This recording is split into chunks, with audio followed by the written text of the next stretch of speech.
Hi guys, welcome back to the channel. Now, just a quick one this evening. As you can see, Eco's dropped an announcement, which is a FAQ for Season 1 of the new territory captures coming out. Also, a quick announcement as well, saying that there's going to be a maintenance on Tuesday the 3rd. Now, it's a week earlier than I was expecting it. This is the new patch notes for the new arc. I wasn't expecting it until the 10th, in all honesty, but guess that means we're going to be getting our 2-week break at the end of October, beginning of November. But anyway, so what we're going to do is we're going to jump into these this Q&A.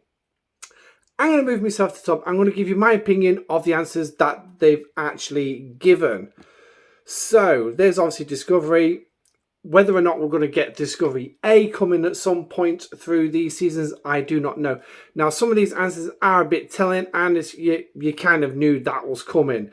So just bear that in mind. So obviously, they've got a lot of questions, and they wanted to put some answers on it. So the first one then is, are the locations and services for territories changing with the reset?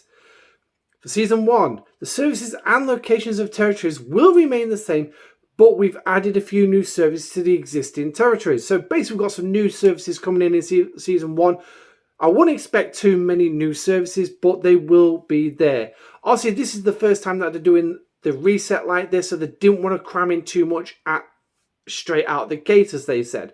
However, we have additional ideas for the future seasons, and we'll be looking forward to any feedback you have from Season 1. So when Season 1 has finished, which will be December, end of December, get your feedback in on the Scopley, on all the forums that Scopley have for the game, and also the content creators, and let everybody know what you actually thought. Obviously, I'm going to have a feedback channel available in my Discord, so feel free to drop your feedback in as we go through.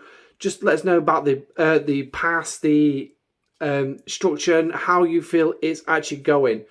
So, are the rules for territory changing, i.e. the number of territories an alliance can hold and takeover times? No. Everything about that is staying exactly the same for the first season.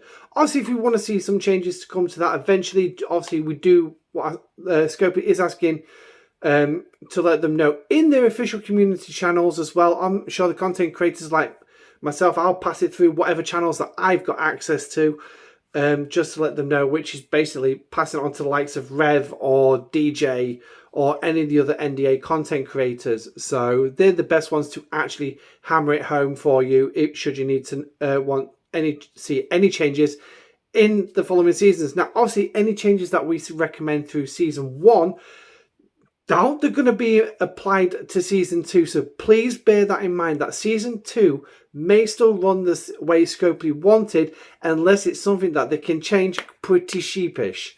So if you're expecting something grandiose, probably expect that for something like Season 3. That gives them a whole 3 months to get it sorted. Shouldn't be too much of an issue, you'd think. But anyway, so how long does the season pass last? Well, it's going to last for the full 3 months. Yes, the full 3 months, which now is kind of confusing for a company that actually prizes money above all else. You'd think they'd actually do like a monthly one, so you end up spending more money. Now, obviously, there is going to be the premium side of things as well, so there is going to be the spend. What that's going to look like and how much that's going to cost, I do not know. I'm not betting any money that there will be a $20 pass for 3 whole months. I've got a funny feeling it's going to be at least $60 as a bare minimum, or say $50 as a bare minimum, which is obviously means, yeah, I won't be getting that. But what it will do, it will last for the entire 3 months. And you will, to buy the premium, obviously you can buy it after it begins, and as long as you get it before the last day. Claim all your rewards for 3 months. That's going to be one hell of a chest you're opening. It might take an hour just to open it. So, but yeah, okay, I'm exaggerating. So, is there an overflow to the pass? No, there will be no overflow because obviously it's not a battle pass.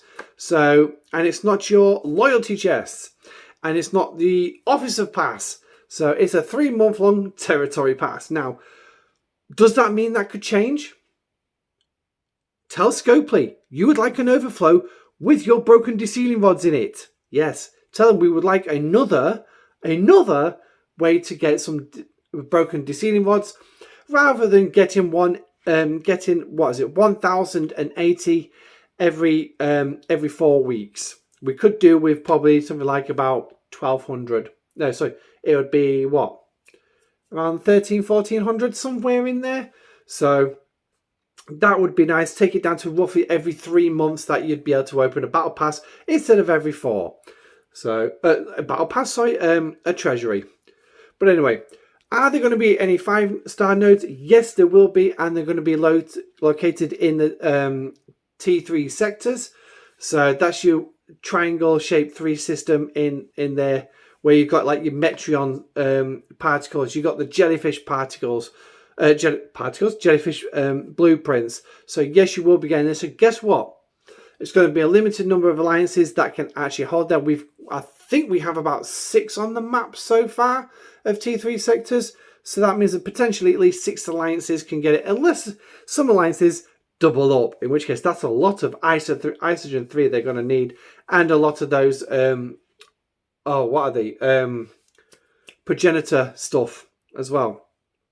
But anyway, have there been any changes to the stability for territory capture? Well, obviously we noticed that there's been some maintenance going on this month, which has caused no end of issues for the game. Gee, go shocker. Go figure. Sorry, go figure.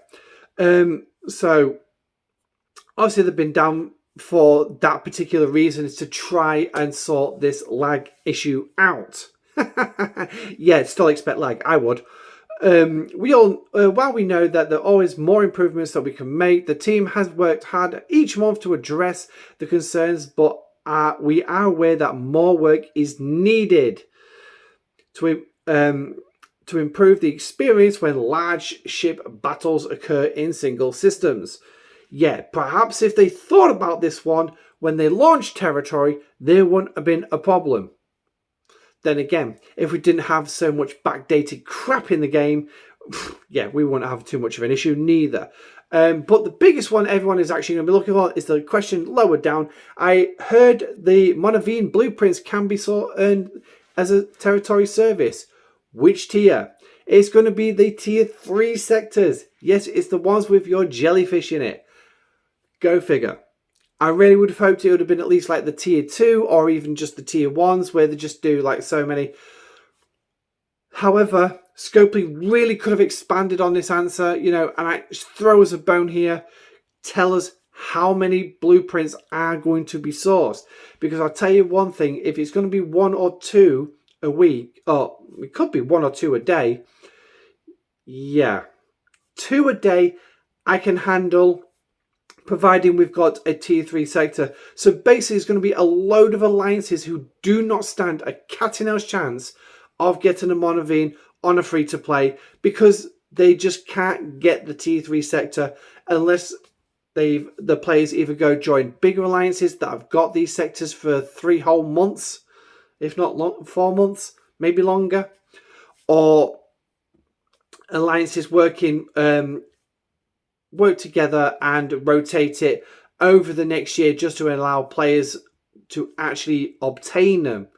Yeah, I can't see many alliances actually pulling that one off. Literally, I think the straight answer is going to be F off on that one.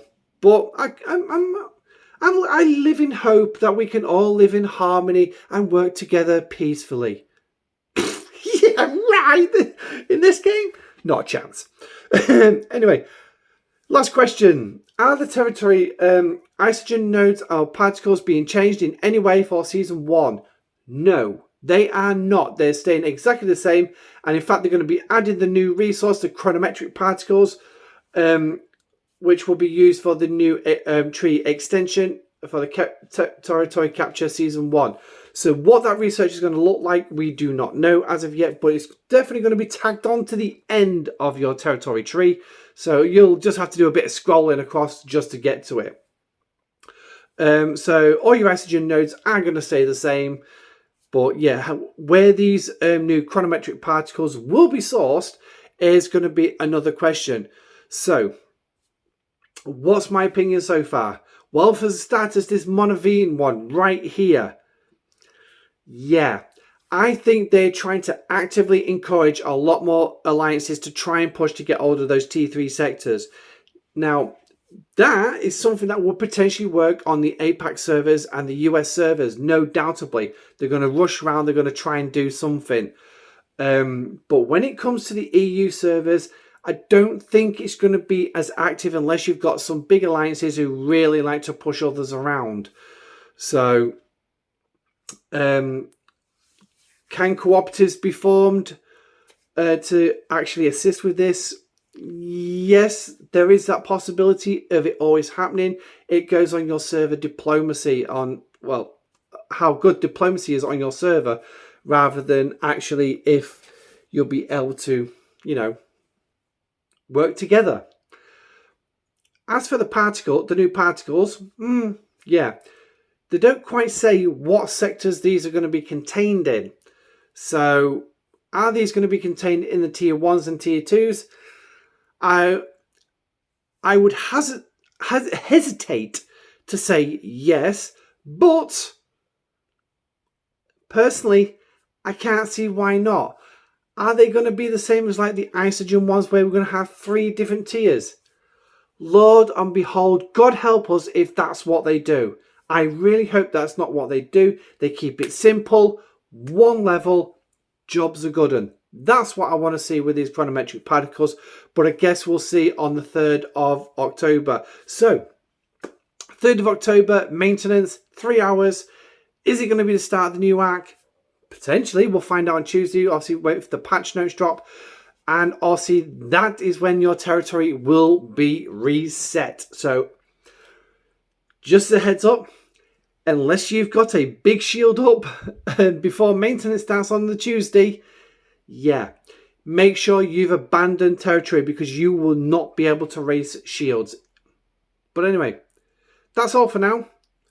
I'm hoping you're enjoying the mini states videos that are dropping. The last one drops tomorrow evening, which will be Saturday, which is going to be the assimilate one. It's nice and short. There wasn't much to say, but there was one key fact missing from assimilate, and I'm sure you'll drop it in the comment section down below. But that's in regards to working with Carol Freeman. I think it's the one thing I actually forgot to mention in that video. So, but yeah, let me know what you think of the answers given here. Do you think it was actually the answered the questions that you was most looking for? Were the answers fulfilling, or were they just literally, you know, as good as this Monavine one, which is it's going to be located here? Yeah. How many blueprints are we getting per recording? But anyway, I don't know. Don't forget to like the video and subscribe to the channel if you have not already. But until then, I'm Admiral Pegasus. This is the Pegasus Show. Thank you for joining me. Stay safe, live long and prosper. Goodbye.